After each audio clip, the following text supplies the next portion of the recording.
Berjumpa lagi dengan saya, Pastor Damian Doraman OFM Kapusin, melalui Ragi Channel dalam acara Renungan Sabda tanggal 31 Oktober tahun 2021. Tuhan bersamamu dan bersama rohmu. Inilah Injil suci menurut Markus. Dimuliakanlah Tuhan. Pasal 12 ayat 28 sampai dengan 34. Pada suatu hari datanglah seorang ahli Taurat kepada Yesus dan bertanya, "Perintah manakah yang paling utama?" Yesus menjawab, "Perintah yang paling utama ialah, dengarlah hai orang Israel, Tuhan Allah kita itu Tuhan yang esa. Kasihilah Tuhan Allahmu dengan segenap hati dan dengan segenap jiwa dan dengan segenap akal budi dan dengan segenap kekuatanmu. Dan perintah yang kedua ialah, kasihilah sesamamu manusia seperti dirimu sendiri." Tidak ada perintah lain yang lebih utama daripada kedua hukum ini.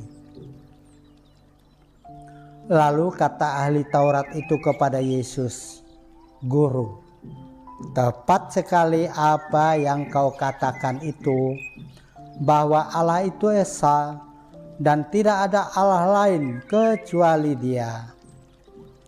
Memang mengasihi Dia dengan segenap hati dan dengan segenap pengertian dan dengan segenap kekuatan, serta mengasihi sesama manusia seperti diri sendiri, jauh lebih utama daripada semua kurban bakaran dan kurban sembelihan." Yesus melihat betapa bijaksananya jawaban orang itu, maka Ia berkata kepadanya, "Engkau tidak jauh dari kerajaan Allah." Dan tak seorang pun masih berani menanyakan sesuatu kepada Yesus. Demikianlah sabda Tuhan. Terpujilah Kristus. Ibu bapa, saudari-saudara dan anak-anak yang dikasihi Tuhan. Pax et bonum, damai dan kebaikan dari Tuhan untuk Anda sekalian. Kasihilah Tuhan Allahmu dengan segenap hati dan dengan segenap jiwa. Bagaimana kita mengasihi Tuhan Allah?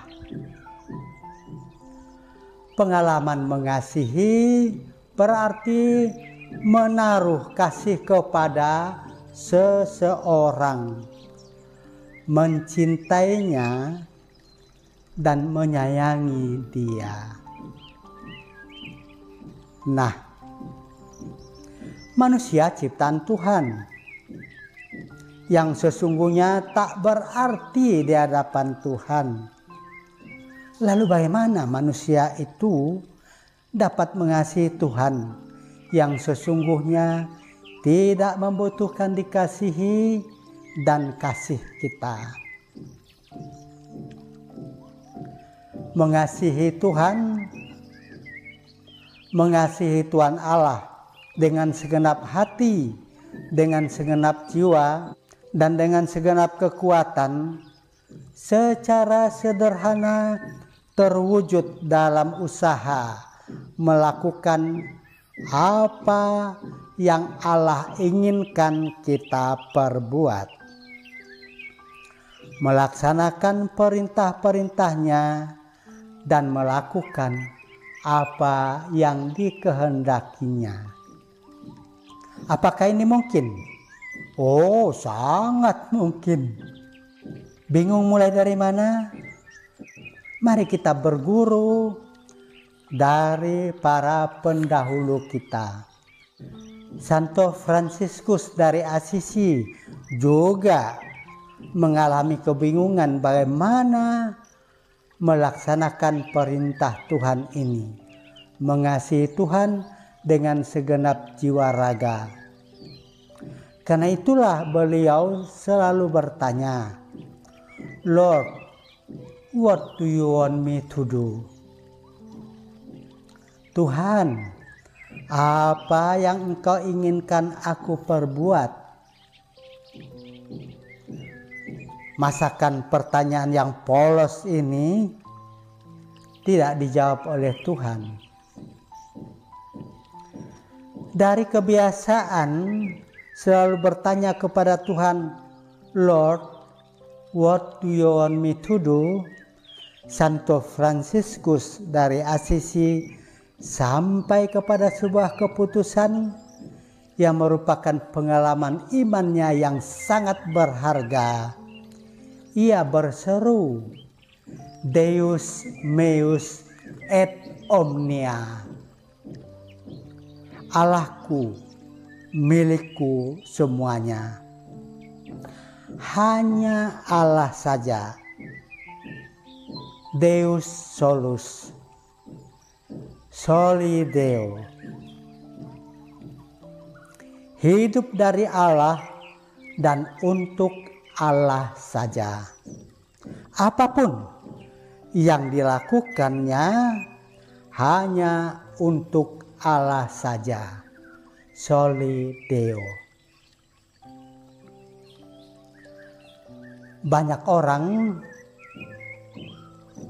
saya mungkin juga Anda, mengagumi Paus Yohanes Paulus II. Biarpun hanya melihat wajahnya di medsos, apalagi jika mengenal beliau lebih mendalam, ya, beliau kini sudah diberi gelar Beato Yohanes Paulus II. Terpesona melihat penampilannya, menyaksikan, menatap senyumannya, sikapnya, tutur katanya. Pesona dan kehebatan beliau berakar pada moto hidupnya, totus tuus. Seluruh diriku adalah milik-Mu Tuhan. Inilah salah satu wujud nyata dari mengasihi Tuhan dengan segenap jiwa dan raga. Umat beriman yang dikasihi Tuhan Yesus Kristus. Pertanyaan berikut, bagaimana dengan perintah kasihilah sesamamu manusia seperti dirimu sendiri? Bagaimana mengasihi sesama yang begitu beragam dan belum tentu membutuhkan dikasihi? Oh, ini juga mudah meskipun perlu sedikit berjuang. Pada setiap zaman selalu ada utusan Tuhan yang menunjukkan jalan-jalan yang baru dan cara-cara yang ampuh untuk mengasihi sesama manusia. Menyadur The Star, Rabu tanggal 27 Juli yang lalu, Sarah Gilbert, penemu vaksin AstraZeneca, menolak atau tepatnya melepaskan hak paten sepenuhnya atas vaksin itu karena beliau menomorsatukan dunia daripada mengutamakan income-nya. Beliau ingin menyelamatkan jutaan nyawa di seluruh dunia daripada meraup untung sebesar-besarnya dari hasil kerja kerasnya itu. Aksi tidak mengambil untung ini membuat vaksin AstraZeneca hanya $4 atau setara kurang lebih Rp58.000 per dosis. Cinta akan sesama manusia menjadi fondasi kuat dari keputusan Sarah Gilbert, sehingga dia berkata, "Saya tidak ingin mengajukan paten penuh karena saya ingin berbagi manfaat intelektual dengan siapapun." Kompas.com menulis, Sarah Gilbert merupakan sosok yang memiliki rasa kemanusiaan yang tinggi.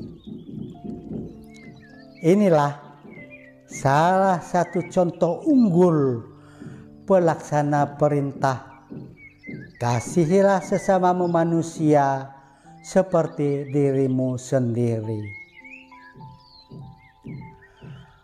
Pada saat dunia dilanda pandemi COVID-19 yang belum juga berlalu ini, protokol kesehatan seperti memakai masker, mencuci tangan, menjaga jarak, bukan hanya upaya menyelamatkan diri sendiri dari ancaman virus itu, tetapi ini juga aksi nyata dari tindakan mengasihi sesama dengan gerakan peduli 3M. Kita memastikan agar kita sehat atau saya sehat, tidak tertular virus, tetapi juga agar orang lain selamat. Ini aksi nyata dari mengasihi diri sendiri dan mengasihi sesama atau orang lain. Tetapi kewaspadaan ini juga bertumpu dari keinginan untuk tidak menularkan virus ini kepada orang lain. Inilah wujud baru dari mengasihi sesama manusia seperti dirimu sendiri. Dan pada masa pandemi ini muncul gerakan solidaritas kemanusiaan yang luar biasa. Orang merasa terpanggil bergerak bersama-sama, mengobati dunia, mengambil sikap, bertindak bersama-sama, mengusahakan dunia yang sehat untuk semua orang. Semoga Tuhan menganugerahkan damai dan kebaikannya bagi kita sekalian.